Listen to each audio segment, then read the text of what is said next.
हमारे पहले एहतजाज दुनिया को याद हैं, तमाम इदारों को कि हमने एहतजाज किया आउटसोर्स को रोकने के लिए, सिविल एविएशन अथॉरिटी को।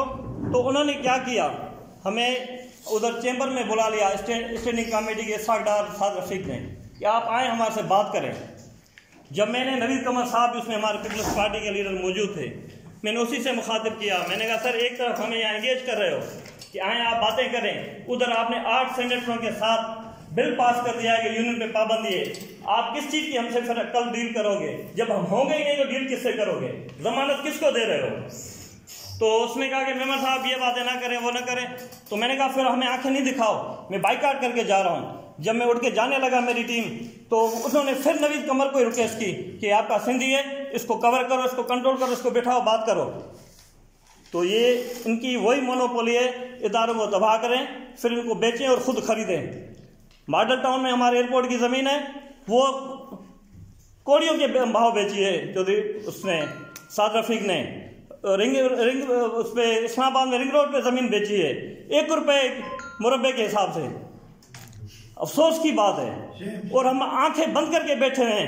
मैं आज अगर यहाँ पर आया हूँ तो मैं यही सोच के आया हूँ कि हम चौधरी मंजूर साहब को इल्तिजा करते हैं, और हम अपने बिलावल भुट्टो जरदारी साहब को भी इसी प्लेटफॉर्म से आवाज़ देना चाह रहे हैं कि हमारे शहीद जुल्फ़िकार अली भुट्टो ने, मोहतरमा शहीद बेनज़ीर ने इदारे बनाए हैं, बेचे नहीं हैं। वो बाहर से इदारे लेके आए, उन्होंने चलाए। आज भी हम अपील करते हैं अपने बिलावल भुट्टो जरदारी साहब को कि जिस धरती ने आपको जन्म दिया है उससे वफादारी का वक्त है। इदारों को बचाने का पाकिस्तान पीपल्स पार्टी वाहिद प्लेटफॉर्म है जिसके पास लेबर पॉलिसी है, और दूसरी जो अपने हैं सियासी पार्टियां उनके पास बेचने की पॉलिसी है।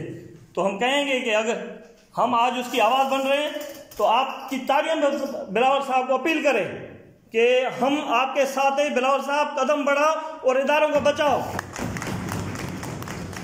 इदारों को बचाओ। ये आपकी और हमारी सबकी जिम्मेदारी है। अगर किसी इदारे पे उनकी अपनी आंच आती है तो वो कहते हैं ये पाकिस्तानी उस पे इदारे पे, उस पे साख पे ज़र्ब लग रही है।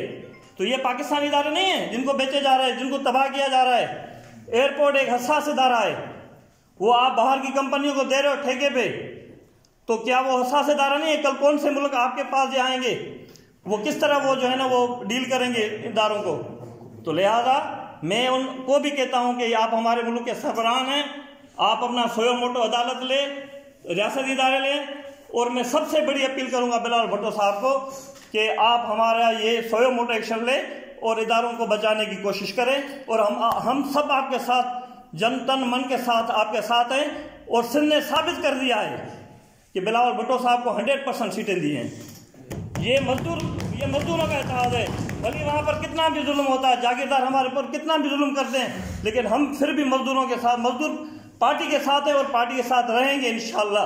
आप लोगों की भरपूर ताउन के साथ हम फिर भी अगर हमें ज़रूरत पड़ी तो हम आप लोगों के साथ हैं। और सिविल एविएशन को 2 महीने के बाद एक्सटेंड किया गया है कि टेंडर देने के लिए इस्लामाबाद एयरपोर्ट का।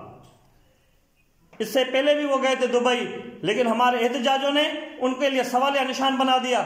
एक तरफ आप यहाँ टेंडर लेकर आए हो, उधर आपके मुलाजमीन एहतजाज कर रहे हैं कि हम एयरपोर्ट को आउटसोर्स नहीं करने देंगे, तो आप कौन सी यहाँ पर प्लान लेकर आए हो? तो उनको मुंह की खानी पड़ी और वो वापस आए। फिर ये चले गए, अब सऊदी जा रहे हैं उन कंपनियों को बुलाने के लिए कि हम ये इदारों को आउटसोर्स करें। तो इनकी भूख खत्म नहीं होगी। हमें जागना है, हमने अपने फैमिलीज के लिए जागना है, अपने बच्चों के माशी कत्ल को रोकने के लिए जागना है। ये हमारे और आप पे सब पे जिम्मेवारी है कि अपने इदारों को बचाएं। और हम इसको तमाम जब जमा नहीं होंगे, जब तक हम सब जमा नहीं होंगे तब तक मैं सिविल एविएशन की बात करूंगा, कोई किसी की करेगा, कोई किसी करेगा, तो शायद हम वो मकसद हासिल न कर सके, इदारों को बचाने में कामयाब ना हो। तो हमें एक अज़म और करना है, अपना वायदा करना है कि हम एक दूसरे के साथ जब भी बुलाएं हम वहाँ पेश हों। बड़ी मेहरबानी चौधरी मंजूर साहब, मैं आपका तहे दिल से शुक्रगुजार हूँ कि आपने हमें यहाँ पर बुलाया और बोलने की लबकुशाई की इजाज़त दी। बड़ी मेहरबानी, बहुत शुक्रिया, बहुत शुक्रिया।